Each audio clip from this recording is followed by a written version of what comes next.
Karuniakan kami ilmu laduni. Ampuni dosa kedua orang tua kami. Sayangi mereka ya Allah, ya Allah. Mereka di dalam kubur, lapangkan kubur mereka. Mudahkan urusan mereka. Lepaskan dari kesulitan di dalam kubur. Lepaskan dari siksa kubur. Jadikan kubur mereka tempat yang menyenangkan. Nama dari teman-temannya surga ya Allah. Beliau masih hidup di dunia. Jadikan orang-orang yang husnul khotimah. Ampuni dosa semua anggota keluarga kami, baik masih hidup maupun sudah di dalam kubur.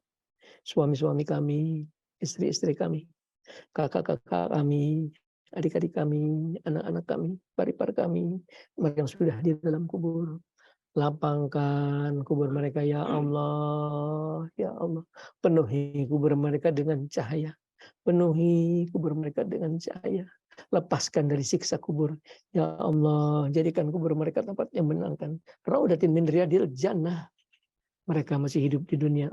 Bimbing di jalan yang ridhoi. Selamatkan dunia mereka. Selamatkan akhirat mereka ya Allah. Ya Allah. Memohon kami kehadirat-Mu untuk semua saudara-saudara kami muslimin dan muslimat khusus bangsa setanah air. Ampuni mereka ya Allah. Rahmat-Mu lebih luas dari dosa mereka. Rahmat-Mu lebih luas dari maksiat mereka. Berikan mereka kekuatan agar dapat melaksanakan segala perintah-Mu. Berikan kekuatan agar dapat menjauhi semua larangan-Mu. Wala haula wala quwata illa bika, wala haula wala quwata illa bika. Ilahana ya Allah. Engkaulah Tuhan kami. Berfirman di dalam kitab suci-Mu. Ya mukhawlahu may yasha'u wa yuzbitu 'indahumul kitab. Kalaulah tertulis dalam kitab-Mu, kami harus meninggal dunia di bulan ini atau di tahun ini, hapuskanlah tulisannya ya Allah. Kalaulah tertulis dalam kitab-Mu, kami harus meninggal dunia di bulan ini atau di tahun ini, hapuskanlah tulisannya ya Allah. Kalaulah tertulis dalam kitab-Mu, anak-anak kami, cucu-cucu kami, mantu-mantu kami harus meninggal dunia di bulan ini atau di tahun ini, hapuskanlah tulisannya ya Allah. Kalaulah tertulis dalam kitab, anak-anak kami, cucu-cucu kami, mantu-mantu kami harus meninggal dunia di bulan ini atau di tahun ini, hapuskanlah tulisannya ya Allah. Berikan kepada kami semuanya tambahan umur yang banyak untuk kami ibadah kepadamu sampai umur kami di atas 90 tahun dalam sehat, di dalam taat kepadamu, di dalam ridho-Mu. Berikan kepada kami semuanya tambahan umur yang banyak ya Allah. Sampai umur kami di atas 90 tahun di dalam sehat, di dalam taat kepada-Mu, di dalam ridho-Mu. Jauhkan dari ajab sengsara dunia akhirat. Jauhkan dari godaan setan. Jauhkan setan dari kami. Sebagaimana jauhnya mereka dari rahmat Engkau. Putuskan setan dari kami. Sebagaimana putusnya mereka dari rahmat Engkau. Berikan kami kekuatan iman Islam ya Allah. Kekuatan lahir, batin, jasmani. Berikan kami kekuatan agar dapat melaksanakan segala perintah. Berikan kami kekuatan agar dapat melaksanakan segala perintah. Berikan kami kekuatan agar dapat menjauhi semua larangan-Mu. Berikan kami kekuatan agar dapat menjauhi semua larangan-Mu.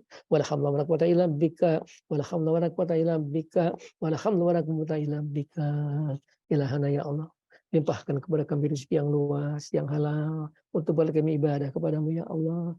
Allahumma salli wa sallim wa barik ala Muhammadin bi'adadi anwa'i rizqi wal mutuwa. Ya basyatu lagi absyatu rizqi liman yasha bi ghairi hisab.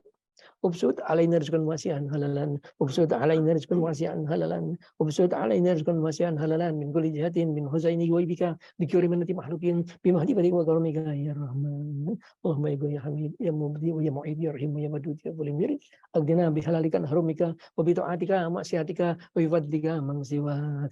Ilahana ya Allah. Sembuhkan kami dari segala penyakit yang kami derita ya Allah. Sebagian kami menderita sakit kanker, sebagian kami menderita sakit autoimun, sebagian kami menderita sakit diabetes, sebagian kami menderita sakit darah tinggi, sebagian kami menderita segala macam penyakit ya. Ma anta ahidu minasyatiha innahana ilahana. Sembuhkan penyakit kami, sembuhkan penyakit kami, sembuhkan penyakit kami untuk kami ibadah kepada-Mu ya Allah. Rabbana azibil basya isfina anta syafi isfina anta syafi la sifra sifauka sifa andair sakuman ya Allah. Ilahana memohon kehadirat-Mu. Jauhkan bangsa dan negara kami dari bencana tsunami. Jauhkan bangsa dan negara kami dari bencana tsunami. Jauhkan bangsa dan negara kami dari bencana tsunami, dari bencana gempa bumi, dari bencana banjir, dari segala bencana anta hidu minasyatiha ya Allah. Nas'alukal afiyata fid dunya wal akhirah.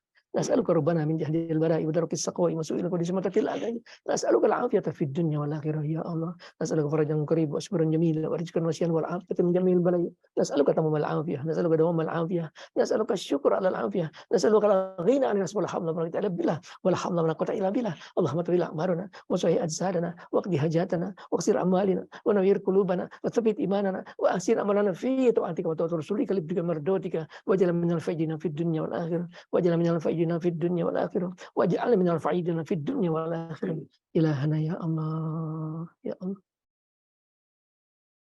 memohon kami kehadirat-Mu ya Allah dengan segala kekurangan kami dengan segala kelemahan kami dengan segala kekotoran jiwa kami dengan segala dosa dan maksiat di hati kami memohon kehadirat-Mu ya Allah Tuhan kami yang Maha Suci Tuhan kami yang Maha Kuasa Tuhan kami yang Maha Agung memohon dengan segala keagungan cahaya wajah-Mu dengan segala kemuliaan ketinggian kekuasaan diri-Mu kabulkanlah permohonan kami kabulkanlah permohonan kami kabulkanlah doa kami ya Allah bikaromati ya Buya Fajar Ibrahim bikaromati ya Buya Fajar Ibrahim bikaromatihi ya Buya Iming Buat Yamin bikaromatihi ya Buya Syabul Qadir Jailani bimukjizati ya Buya Hidir alaihissalam bimukjizati ya Buya Hidir alaihissalam bimukjizati ya Buya Hidir alaihissalam bisafaati Rasulullah sallallahu Muhammadin sallallahu alaihi wasallam birahmatika ya arhamar rahimin birahmatika ya arhamar rahimin birahmatika ya arhamar rahimin